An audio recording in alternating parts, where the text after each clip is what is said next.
stole over $600 billion of people's money. Right. They have no idea where it is. Huh. You know, they paid actual money to buy invest in Bitcoin, and it's supposed to be blockchain is to be foolproof. He proved it's not foolproof. He walked away with all that money. It's like on some Caribbean island, he had to go extradite it. He took everything. And where is he? Is he in jail? He's facing charges, but I mean, people's money is gone. You can't get the money back. So who's going to go invest? I mean, if Vanguard's investing in Bitcoin because they know that there's a way to take the money, they wouldn't invest that much money because they knew there's a way to control the market and potentially rip everybody off. No one takes $1 trillion to invest in money like that unless they have it's a sure shot for them. They're greedy. Yeah, of course. And it's not just them. And what is them? What is they? It's a corporation made up of a bunch of people or a certain group of people. We don't know who. Maybe they're investors or I don't know. But whatever. If there's trillions of dollars available in Vanguard, $1 trillion. They could become the world economy. The one world government controlled by a corporation. There's another one out there too, like them. It actually might be bigger, but yeah, BlackRock. I used to talk about all this stuff way back when I first moved into Susie's, and got all this working. And everything I've said said then has proven to be true. Not that I'm considering myself a prophet. All those Vanguard guys are protected by, these, contractors. Whatever it's called, X. It used to be Blackwater. They protect all those guys. They have their own body. Like people think Secret Service is a big deal. All these guys, Secret Service guys, all the rich dudes, because everyone's trying to take them out all the time. Yeah, the competition is, and they're all just big mobs. Anyway, that's what they are. They're all big financial mobs that are fighting for control. The Russian mafia is big oligarchs that have billions. And Putin just took over one of the richest guys in Russia, took over his oil, took everything, went to the state. What? Wait a minute. Putin took it all? He imprisoned the guy who was the richest guy in Russia. And took his stuff? Took all his money, took all the oil, took all of his properties, seized everything. He said he was somehow crooked. It's like, dude. Well, of course he was crooked. Yeah, but they're all crooked is what I'm saying. Well, yeah, sure. They take all your shit. Yeah, because once you get big enough, like a supernova, you can dwarf every other, sun around. Yeah, it's a threat. It's a threat. We have that kind of money. You can buy militaries. You can buy. But these guys start encroaching on the amount of money they're getting. They just took over all those oil fields, and it's a communism. Communism. Yeah. Well, so what's coming? Are we going to become a third world country controlled by ruthless dictators, or is it going to become a big corporation with a bunch of underpinning people that run things? It's already all those things. Everything you're saying, it's so confusing because we're getting hit from so many different angles. And the poor are getting poorer, the rich are getting richer, the middle class is evaporating because they keep them, made off, and this Bitcoin guy just stole all the money. They're burning all the bridges. They gotta work for them. People who are actually making pretty good money, people who are starting their own businesses, being successful. Yeah. By selling sugar, fat, salt. Right. What? That's how you make the good money.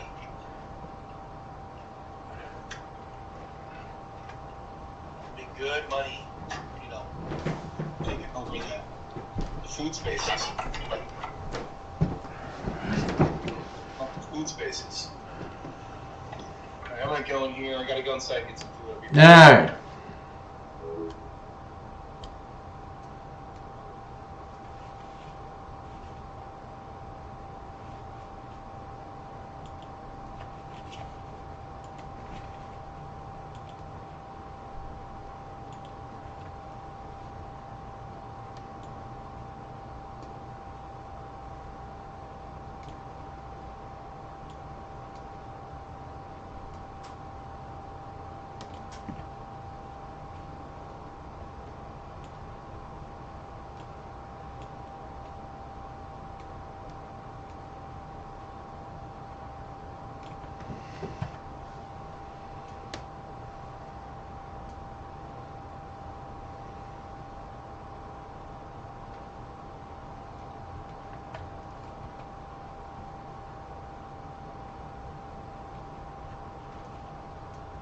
Okay, well, I wonder if I'm recording.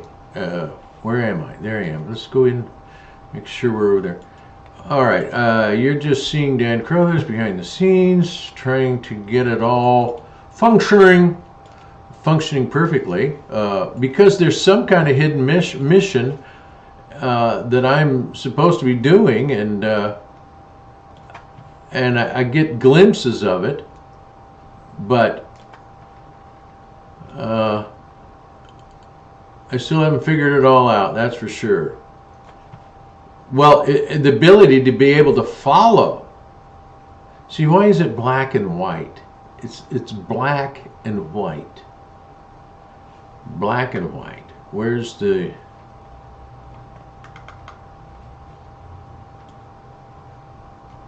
Okay, well, there we got color. Okay, well, let's just put some color in it. What the heck? I want to look good. But then the whole thing is I could go, you know, like, go bright like that. Say, hey, I'm a typical kind of guy. Get my tie on. Blow it up here big enough. And now, let's close that and see what we have. Well, we've got a green screen. We got everything taken out. So it's looking good. What is this stuff here? Oh, that's my, let's see, I can even get that out of there. Let's just get it out of there. What the heck?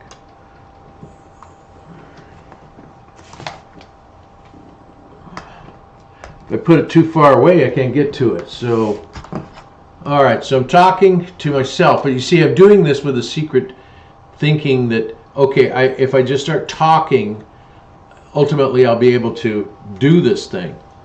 Let me check and see whether those, okay. The other problem is this is not quite, I have, obviously, these things are on. Let's get rid of them.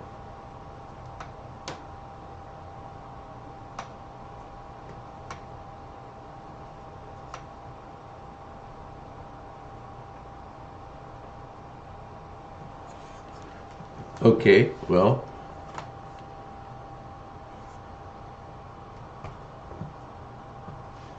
all right, well, this is the only thing that matters, along with that, which I think is, it's one of the selections. Why? Well, it's working perfectly. What the heck am I saying? It's working perfect. That was why I did the restructuring of it, was to get the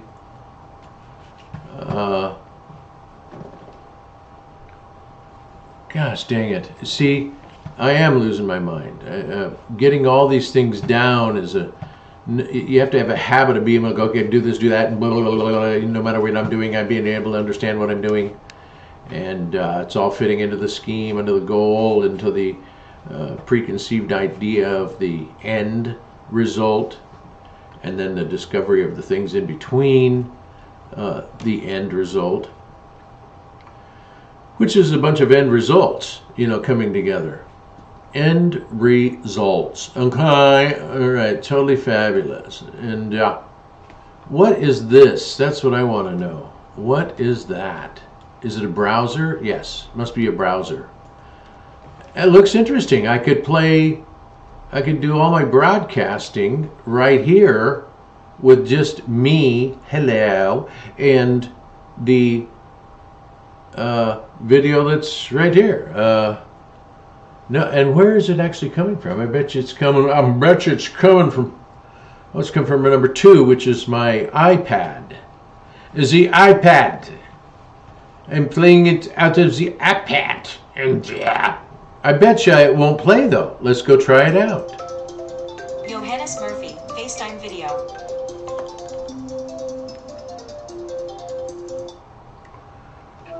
Crothers. Okay, what happened? Your goals of being able to control and manipulate people to your advantage isn't happening, or what? Oh no, I just was.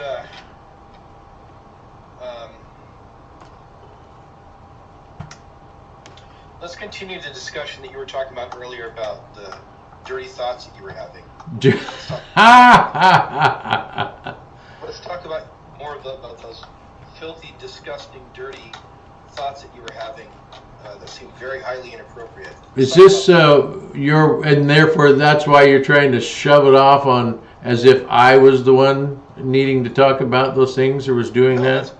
That's the ending of our last conversation. You were talking about some filthy stuff. I want you to expand on it. It sounds like you need some serious personal help, so I want to make sure we have a chance to discuss that. Well, okay, so we'll go ahead and project you onto me. And analyze me then as you. Don't want to own it, that's on you. You don't have to own it. Go ahead and project it all upon me. That's the projecting comment is the distraction from you now trying to divert what you were initially talking about, which is I was a little concerned, so I thought I'd call back. My own decadence? Your own, no, putridness. Not putrid. Ooh, I don't like putrid. Most likely I wouldn't do putrid, but in this case, I might do putrid. I might have done putrid. Sometimes we don't really want to be a certain way, and we are anyway. So. Well, I agree with that. You definitely are. So I've got to double check and make sure that you're willing to own it completely. Before you're willing to open up and share honestly. Well, I just want to make sure that everyone is very clear and understands where you're coming from, so they don't get some misconception of who you are.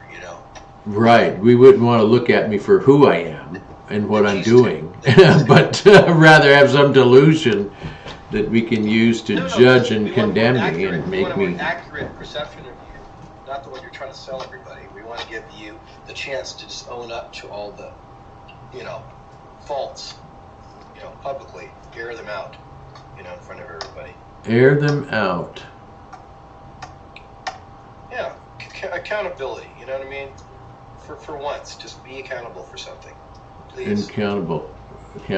Well, okay. Well, let's see if I can. If it's true, and I recognize it's true, I'll own it. Well, that's the key word there is recognizing. You recognizing it is not necessary. A fact is a fact. Whether you recognize it or not is, that's a delusion, right? That it doesn't exist. That's your own, because you don't want it to exist. But no one wants, the truth to be what it is. It's what it is. Right. You want it to be not. Yeah. Well, I'll agree with that. If you're a scumbag, you're a scumbag. Yeah. But it's possible that it's not true. You're not a scumbag, but you're a person who likes to bend the scenario to make themselves always look, innocent or good. Like Crothers, he always wants to bend the story in his favor because he doesn't want to accept the fact that maybe he fucked up, or maybe people really don't want to be around him, and there's a reason why, and that reasoning could be, it's all about them. No, it's not. It's not about them. Do you know who we're talking about right now? Are we talking about me or him? Talking about Pompous. Pompous. Okay, good. Whew. Sometimes.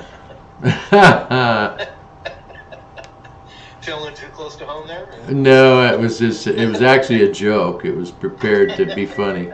I went, I can capitalize on that and create I mean, at different stages of my life, it could be about me.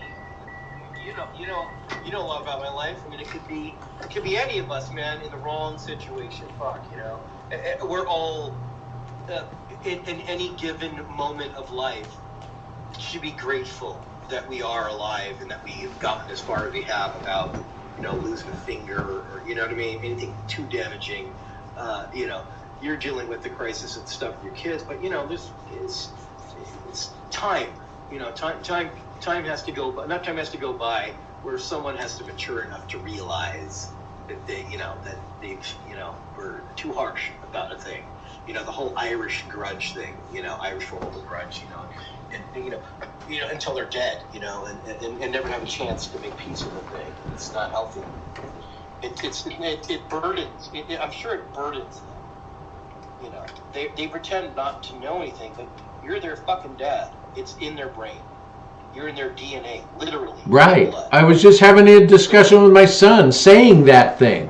Well, you still are genetically, my son. Genetically. Yeah, I mean, we're all genetically supposed to be, connected. So everybody, But that's not what I'm talking about. I'm not meaning you're, that's the immediate family. So there's not, pretending that the person doesn't exist or you're mad at them until they get some kind of what are you really mad? Someone's got to be in their corner saying, what are you really mad about? What is it that you're mad about? Right. I always ask that question. If they can work through that, they can get on the other side of it. Right. But they're on the side of it. I always had that thought that Melanie would be the first one to do that out of all of them. Out of all of them, that she would be the first one to recognize that whole situation might have been blown out of proportion, figure it out. You mean Simone? No, Melanie. Oh, Melanie. Well. No, not Simone. No, not Simone. Oh, okay. But Melanie travels in circles. She's out in the world. That at some point she's going to have that thought. I wonder how my dad's doing. I haven't talked to him in a long time. Right. Michael is playing video games and hanging out with his girlfriend, whatever he's doing. Right. He's less. He's the one who's less emotional about stuff. You know what I mean? Right. Detached from. He's emotionally detached, so he can walk away from the whole thing. You're supposed to go sit and play the game. Right, but he can detach instantly. Yeah, Melanie not necessarily. She's in the environment and the routine, but if the routine breaks, it's like being snapping out of a trance. She's more likely to snap out of this trance. Everyone else, Michael's more drone.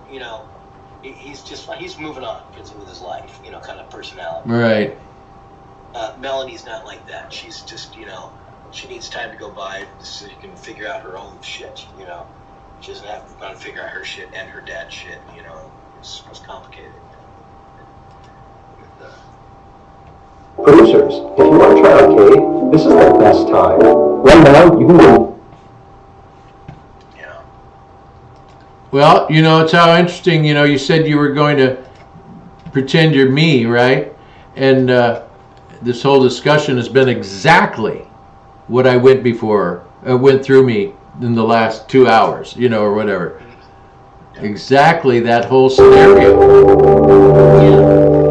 And talking to Melanie, and Melanie will give in because there's a place in her heart where she used to say, "Dad, you're the best dad in the whole world."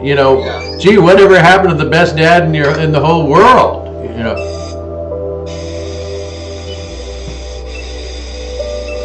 You were the best dad in the whole world, and now you don't even talk to me. That's what I'm saying. She's in a trance from everyone else. She's just going. She's also the kind of personality you know this about her. She just kind of goes with what everyone else does. She doesn't necessarily separate herself from. She'll go with the group, kind of thing. Hey, they're all mad at Dad. I'm just mad at Dad too. It's you don't have to be mad at Dad. Yeah, that is an interesting phenomenon. That one. Yeah, I mean she's agreeing with what everyone else is doing, but she doesn't have to. Well, that's where I've shifted my blame over to Simone now. Yeah, because she's anymore. But right. she was the adult. Her and Rick. Counselor. Really. She's a professional counselor. That doesn't mean shit anymore. Well, I know, but nevertheless, that's something you could add in there that she because she told me I needed therapy because she's the professional. Well, yeah. I mean, and this is what I'm saying. Susie's not going to say you need therapy, but she's thinking it. Susie is thinking that? Yeah, sure she is. Well, I think it. Well, that's okay. I think it too. But I'm certainly not going to go to somebody like them. It's not an insult to say that you need therapy. I mean, everyone, the most prominent people in the world have the most expensive shrinks on their payroll because people need to get through shit so they can move on and do more shit. You can't do that if you're having, a negative childhood abandonment mommy issue, or family issues, or aunt sexualizing you issue. It's ruined. The sexualizing part has ruined almost all of your relationships. Because the sex thing from the aunt or whoever's fondling in bed ruined your perception of what a healthy relationship is like with sex.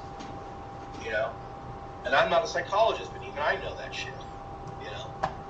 And the abandonment makes it hard for you to, say, you just say what you think all the time, but it can be hurtful. So can other people, and then the result ends up being you feeling bad that they're being mean to you. And it's like, well, okay, you're giving it out too. You just don't like what they're saying. Kind of thing. So, I mean, not liking people being mean. No one likes being mean, but there's also the fear of that potentially person giving up on the whole thing altogether, not wanting to, even deal with it. All's fear and love and war. That's true. But males hold on to that sexual shit, fucks them up. Mommy shit fucks them up. Daddy shit fucks them up. Unless they're a sociopath, which they can just walk away instantly, not have to worry about, not have to think about, Not think about what? Not having to think about.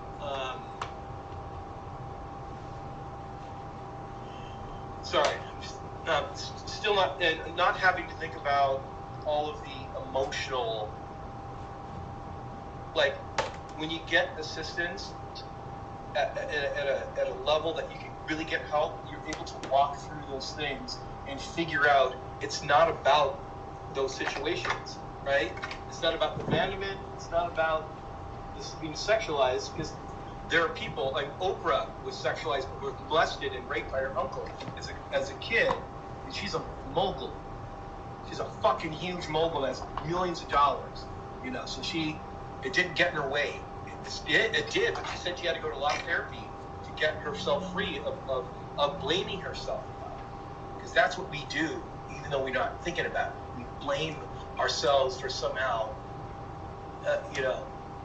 not getting a real hug, not really getting treated with respect, and then having to be in survival mode for the rest of your fucking life.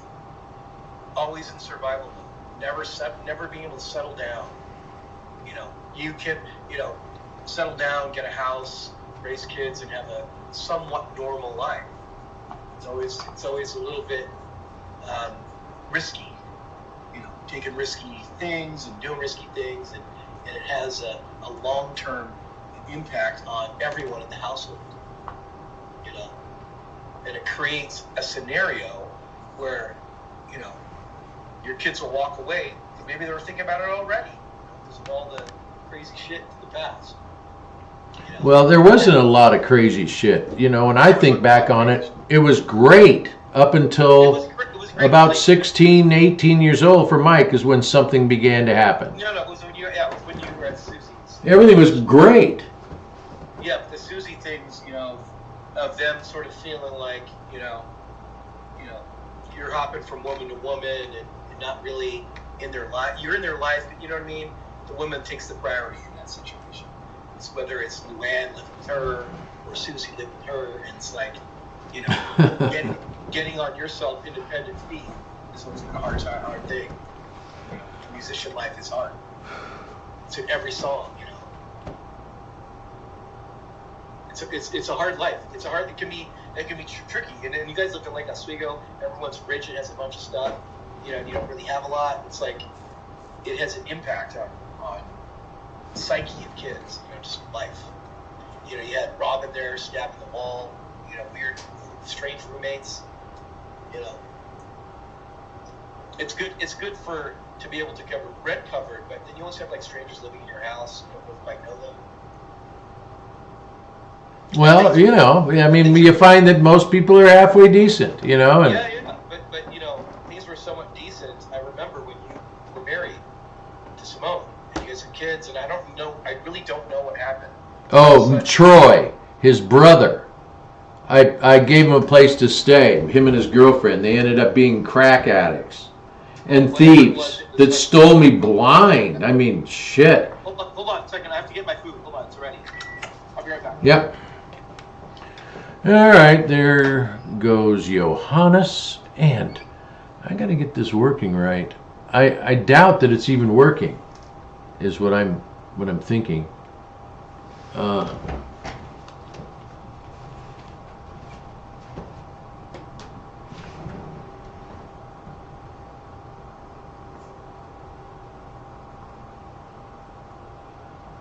To the book of Revelation. And y'all, you're not gonna believe what it did. It literally wrote me a 5-point sermon explaining the role that artificial intelligence will play in the end times, supported with scripture from the book of Revelation. This is like a robber calling my phone before they break into my house and telling me exactly how they're going to break into my house, with step by step with all the details. Let me just read this small part really quick. It says, in the book of Revelation, we find warnings of great deceptions that will arise in the end times. Revelation 13 speaks of a beast that will deceive people with miraculous signs. It is interesting to consider how AI, with its ability to imitate human behavior and intelligence, could be utilized to deceive. Oh, are you We back? Hold have on. already witnessed the development of deep fake technology, which can create convincing counterfeit videos. This raises concerns about potential for AI-driven deception on a grand scale during the end times. But before I read this whole thing, I need to tell you how I even got here in the first place. A couple weeks ago, I saw this story. Now, if you're not familiar, I had spoke about this on my channel before about Neuralink. Now, Neuralink is a company created by Elon Musk. Y'all know who Elon Musk is. Elon Musk has this company where he is implanting this small chip It's like the woman getting beaten in the relationship. She's like, oh, everything's fine. No, it's not in fine. order It's to not fine. help them You think it's fine. see again. It's not So fine people for who are everyone blind, else involved. this chip is going to cure And I blindness. think that might People who are disabled, be who how can't walk, contributed this could to potentially the help stuff them with to the walk kids. again. You People guys who are gonna have to can't have an honest hear, discussion this about could that subject. potentially help. Who am I going to have this discussion with? These are all You're gonna have to have insane, discussions and to with your many kids about people, what's these really would be considered underneath that. miracles of some Let's make sort, them- right? make them just walk I away. never actually You said thought everything's that good. this That would obviously wasn't pass good the because FDA you and thought it get was good, approved but it was for doing human something trials, but internally as to of them May that made them 26, from one 2023, situation walk away that's entirely. exactly what happened. So Right? now I'm So- thinking, Well, there's a lie in there somewhere. I'm thinking What I think, there's a lie that came from technology is Simone, advancing so quickly and that the one lie would FDA make them is well, no, I get it, but there might be a one company lie that compounds itself cutting into open many different aspects the that head turn into the of very thing human that they're beings judging me and for. placing a computer chip into their brain You're talking about that one situation in order which to doesn't create potentially space for you to own that there deliver may have been some choices benefits, that you made health that benefits yourself to that long that ago. could cure blindness, Well, okay, but And if you can't, help if disabled you people can't walk again, Oh. find and help that deaf people hear again. somewhere, then you're going to always be This completely blew my thinking mind. it's about that one lie. And it led that me down Simone another told path. or someone no, told. and my mind's a little broader than that. I know it is. Uh, Yeah. I get it. But I'm just saying, there's somewhere in there, there's a story that involves some lifestyle choices which contributed to the undermining of the relationship between you and them. And that's the harder thing to get over. Because in there's some serious fucking blame on your lap that someday you're going to have to own. Well, yeah, okay. Well, I've done that, actually, in myself, and I even owned what it was at the time, but it's just no longer, I don't even see it anymore, but there was something I did there to own my own creation of all of that. No, I guess what I mean is, when Malika got married, I told you about this. I don't know. She was weeping. She was weeping? She was crying. And I was like, what's going on? She's like, I just want to talk about this stuff before I get married, because I'm going to be going into a new relation of marriage, and I want you to know, you and Mom fought a lot, and it had a huge impact on me. Okay. She said, you're a very hard person to communicate with. I don't know why, but I want you to know that it was really hard to talk to you. Right. She said, and I love you. But she said, she said, here's an example. If Mom suggests something, we didn't really want to do it. You suggest a thing, we want us to do it. We still do. Like, we need you in our life. We need you to be well. We need you to be. And it's one of the things that triggered me stopping smoking and taking care of myself and taking this fucking stuff seriously. The fact that I was smoking, I was not respecting that was part of the stuff. I was being very selfish. I wasn't going to be around for this grandkid at the rate I was going. I had diabetes. I was eating shit. I was eating sugar. I was smoking. I was drinking. I was doing all kinds of things that would potentially put me at risk for not being able to be there for her. So I think what it really is owning the stuff that like you're saying, I did do that. I did. No, you haven't, man. I'm telling you, you haven't. I've been friends with you for over 20 years. You haven't yet. And when you do, you'll know it. It'll be a whole different kind of conversation. Well, it was kind of that way, and we're finally having the conversation about it, and it's groovy. You're going to have Michael independently, and he's going to be out, and it can't be screaming things. Just like, look, here's how childhood was from my perception. Just like you need to have that conversation with your mom who's no longer alive. That's the problem with not dealing with stuff when people are alive. You needed to be able to go to your mom and go to these people and say, you abused me, you did these things, and this is how it made me feel. When you don't get that resolution, it just carries on, and it passes from male to male. Well, let's go back to your daughter telling you that you're a real hard person to talk to. And maybe we can get a sure example of what it is that I need to avoid. Hold on a sec. I got to go turn the heat off. I'm not going to go back to the conversation. Oh, jeez. I was able to have a hard conversation and come out on the other side a better person. Right? Like, your kids are going to sit you down and they're going to be like, Dad, why did you stay with all those different women? Dad, why did you I didn't sleep with all those women. Your mom and I were separated. She left for a year, No, they're going to ask you, why didn't we have much money growing up? Why did we... Well, because I wasn't greedy. I didn't want it. I know, but I'm saying they're going to have hard questions. Well, I've answered some of these with them. Down and deal with.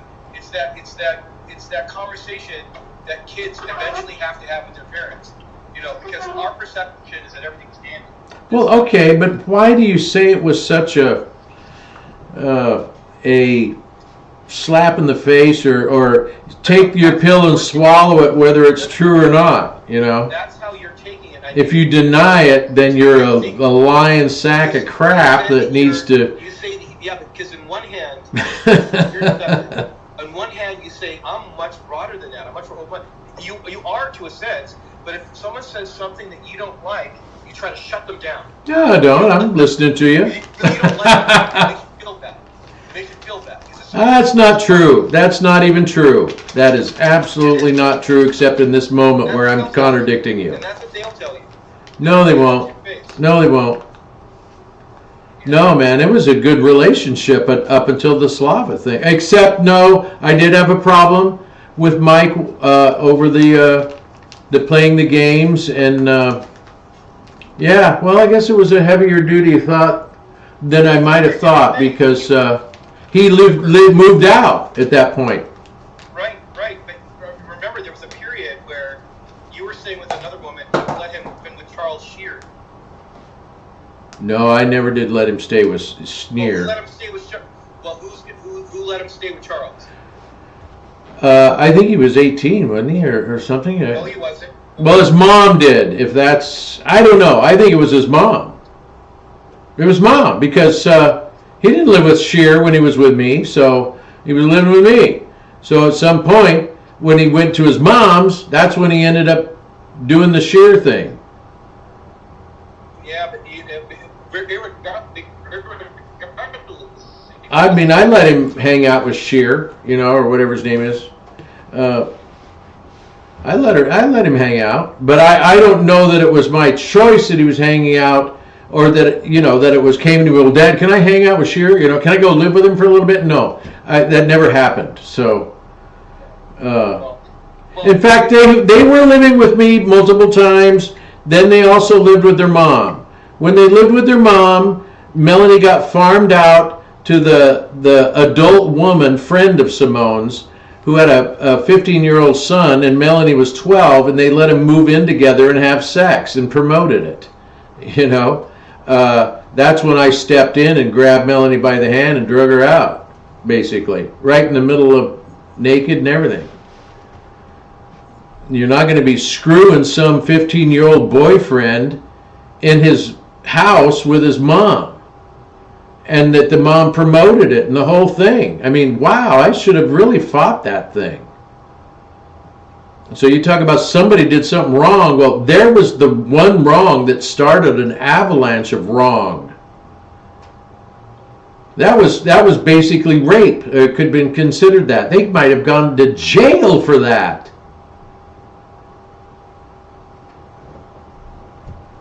But I didn't pursue it that far. Yeah. So maybe that's really all it is they have done the wrong and need to apologize and set it straight, instead of throwing a judgmental offense on me to prove I'm no good and it's all Dan's fault. No, why don't we just find out what is true and what is not? And we'll find out that I was a good dad. And it was only this Slava thing, which, the mom is being accused of providing drugs for Melanie. Massive amounts of drugs that Slava also got to take, in excess.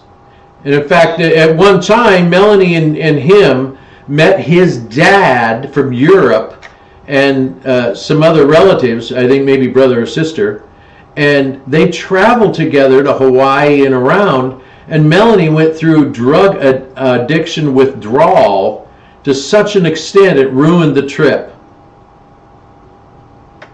And that was when she was living with the mummy.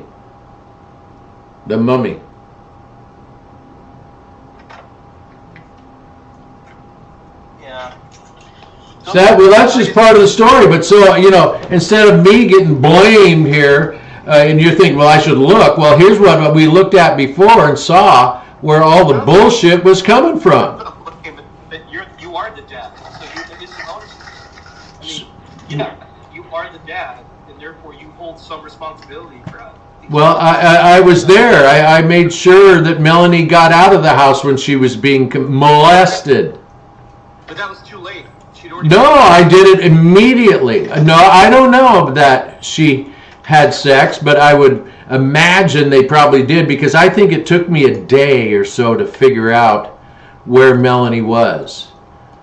So I can't remember the details, but I figured it out and went there and walked in their house in the middle of the night and went downstairs and found them under the blanket together, sitting in a couch, And when Mel got out from underneath, because I told her to get out and get upstairs, get her clothes on and get out, because she didn't have her pants on.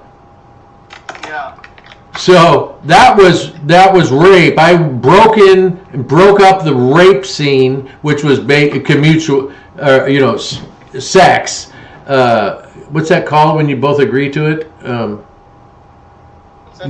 Consensual sex, But nevertheless, she was 12 or 13 years old, and he was 15 or maybe 16. So, and Simone knew about it, and so did the mom. They put Melanie in that position. They put that kids in that position, and I saved the day. But they continued to gravitate, which I say was the drugs that Simone was bringing home from Mexico, because she has that license, to be able to buy drugs for her patients.